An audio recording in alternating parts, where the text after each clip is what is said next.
Good morning once again. Mr. Tabuma Upa again.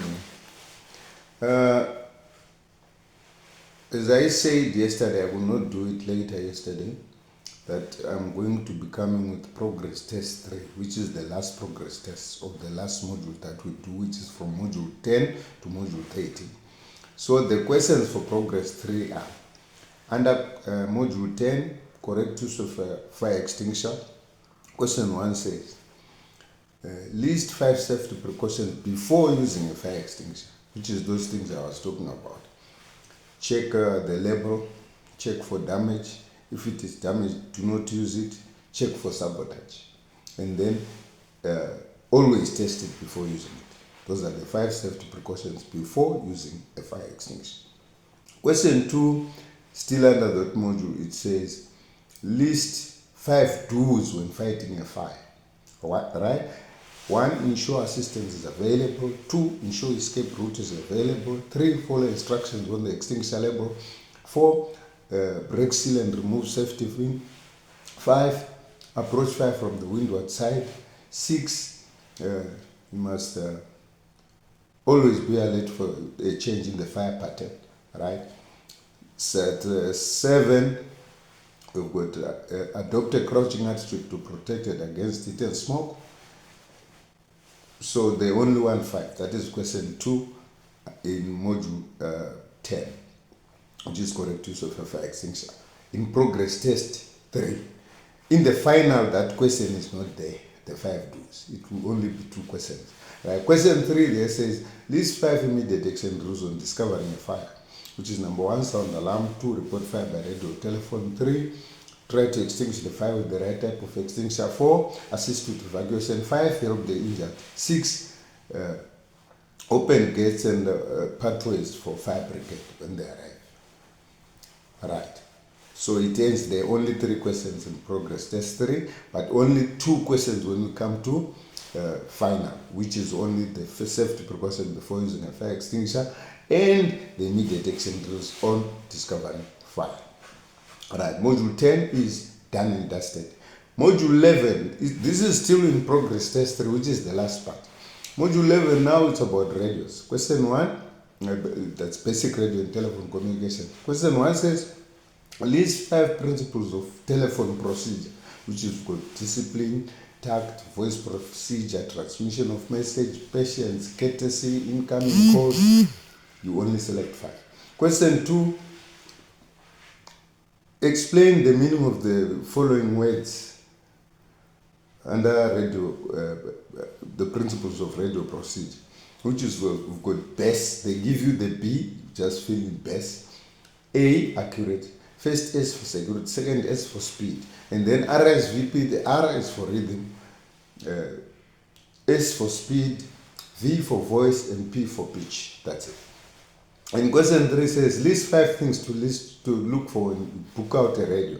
Antenna, on and off switch, volume, channel, squelch, radio number, condition of radio, battery, those things. Right, that is question 2. Question 3, list 5 do's or don'ts when using a radio.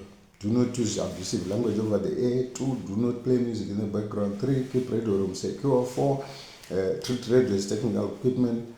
5, handle radio with care. 6, use radio for official messages only. You only pick 5 and put there. Then question 4 says, explain the following common words and phrases used in radio communication. Then they give you over, expecting an answer. Out, no answer expected. Roger, message received and understood. SITREP, shortcut for situation report. Mayday, emergency call. Those are the only 4 questions that are there in the progress. But also in the final, some of the questions are not there. We're going to discuss about that. Alright, so module 11, done and dusted. Module 12, which is still under progress test 3. Question 1, what is crime or define crime? Crime is an unlawful human conduct punishable by the state, right? 5 marks. Question 2, list 5 requirements for registration with SIRA. Number 1, you must be a South African citizen. 2, you must be 18 years of age or older. 3, you must not have been found guilty of a criminal offense. 4, you must not have been found guilty of misconduct. 5, Directors of security company must also be registered by the board. 6, no person or company is allowed to render security services unless it's registered by the board, which is C. We've got about 6, 7 requirements. You only put 5. Question 3 says, list 3 reasons for withdrawal. I gave you 4. Number 1, if you've been convicted of a criminal offense. 2, if you gave false information upon registration. Number 3, if you have been convicted, if you have been found guilty of misconduct. Number 4, if you become of unsound mind. All right. That is question 3.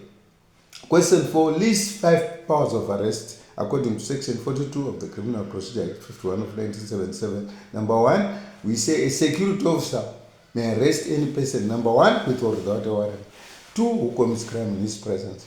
3, who is escaping from lawful custody. 4, who is engaged in an affray. 5, whom he may arrest in respect of any Schedule 1 offense. Right. So module 12 ends there. Only 4 questions, but there will be also 3 questions when you come to the final. 1 is going to be removed. Then module 13, which is the last part and the closing module of grade E, only 2 questions there. Question 1, explain the main objective of the disciplinary code. The main objective of the disciplinary code is to bring an employee back to acceptable standards of behavior and performance, not to punish or get rid of.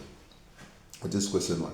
Question 2, explain the main objective of the grievance procedure. The main objective of the grievance procedure is to help parties solve their grievances in the interest of productivity and stability. Good luck. Wish you good luck. That is your module test, module 10, 11, 12, 13, which is progress test 3. So later I'm going to try by all means to do grade E final examination. Then we know where we stand. Thank you very much for watching this little video. Keep on following me, like, share, subscribe. I'll appreciate all of that. God bless you. Enjoy your day. See you in the next one.